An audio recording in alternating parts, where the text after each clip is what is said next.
Jesus é o Senhor do sábado. Por aquele tempo, num sábado, Jesus passou pelas searas. Estando seus discípulos com fome, começaram a colher espigas e a comer. Os fariseus, vendo isso, disseram a Jesus: Olhe, seus discípulos estão fazendo o que não é lícito fazer num sábado. Mas Jesus lhes disse: Vocês não leram o que Davi fez quando ele e os seus companheiros tiveram fome?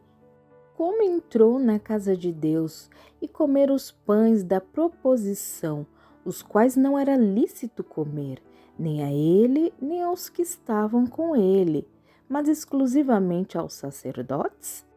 Ou vocês não leram na lei que aos sábados os sacerdotes no templo profanam o sábado e ficam sem culpa?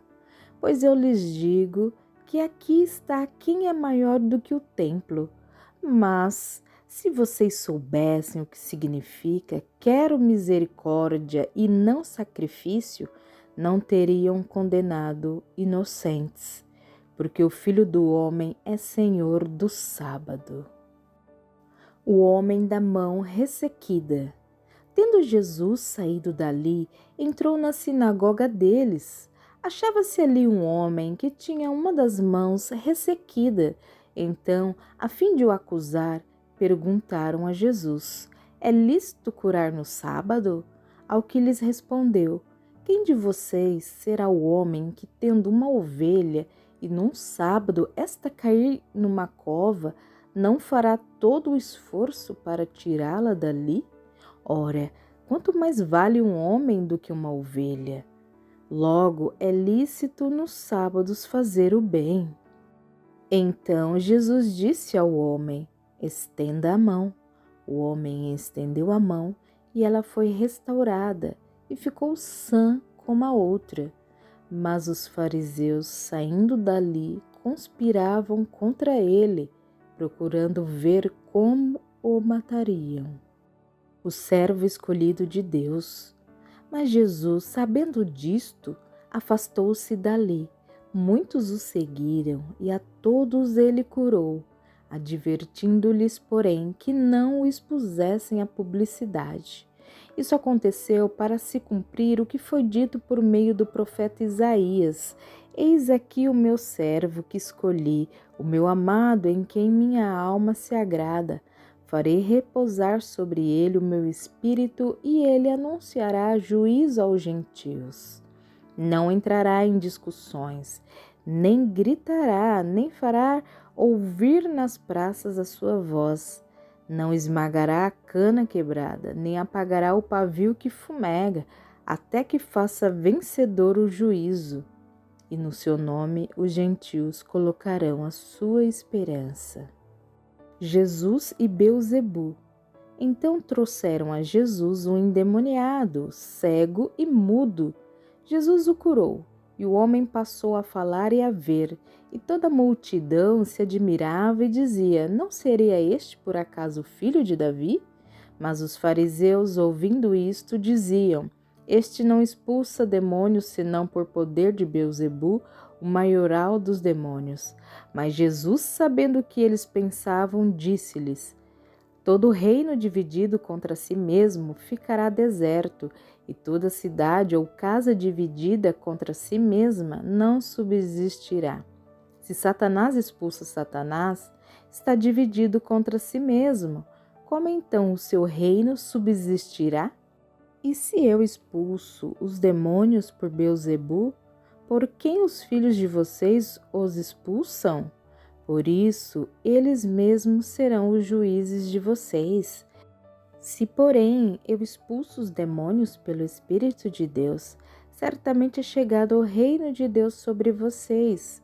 Ou como pode alguém entrar na casa do valente e roubar-lhe os bens sem primeiro amarrá-lo? E só então saqueará a casa dele. Quem não é por mim é contra mim, e quem comigo não ajunta, espalha. Por isso digo a vocês que todo pecado e blasfêmia serão perdoados aos homens, mas a blasfêmia contra o Espírito não será perdoada. Se alguém disser alguma palavra contra o Filho do Homem, isso lhe será perdoado.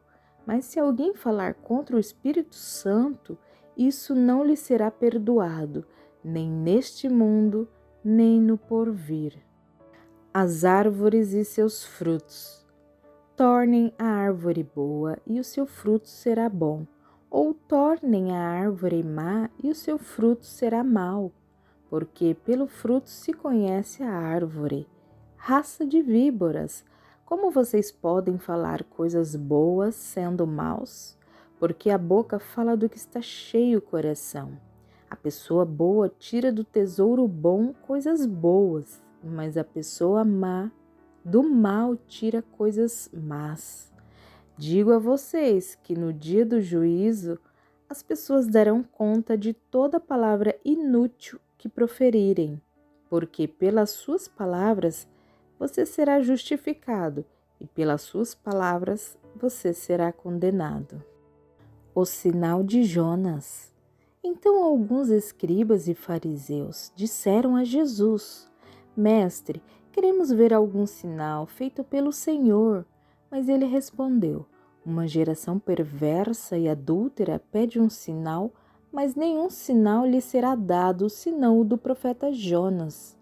Porque assim como Jonas esteve 3 dias e 3 noites no ventre do grande peixe, assim o Filho do Homem estará 3 dias e 3 noites no coração da terra. Ninivitas se levantaram no juízo com esta geração e a condenarão, porque se arrependeram com a geração de Jonas. E aqui está quem é maior do que Jonas. A rainha do sul se levantará no juízo com esta geração e a condenará, porque veio dos confins da terra para ouvir a sabedoria de Salomão. E aqui está quem é maior do que Salomão. A volta do espírito imundo. Quando o espírito imundo sai de uma pessoa, anda por lugares áridos procurando repouso, porém não encontra. Por isso diz: Voltarei para minha casa de onde saí. E voltando, ele a encontra vazia, varrida e arrumada. Então vai e leva consigo outros 7 espíritos piores do que ele, e entrando habitam ali. E o último estado daquela pessoa se torna pior do que o primeiro. Assim também acontecerá a esta geração perversa. A mãe e os irmãos de Jesus. Enquanto Jesus ainda falava ao povo, eis que a mãe e os irmãos dele estavam do lado de fora procurando falar com ele. E alguém lhe disse: A sua mãe e seus irmãos estão lá fora e querem falar com o Senhor. Porém Jesus respondeu ao que lhe trouxe o aviso: Quem é a minha mãe e quem são os meus irmãos? E, estendendo a mão para os discípulos, disse: Eis minha mãe e meus irmãos. Portanto, aquele que fizer a vontade de meu Pai Celeste, este é meu irmão, minha irmã e minha mãe.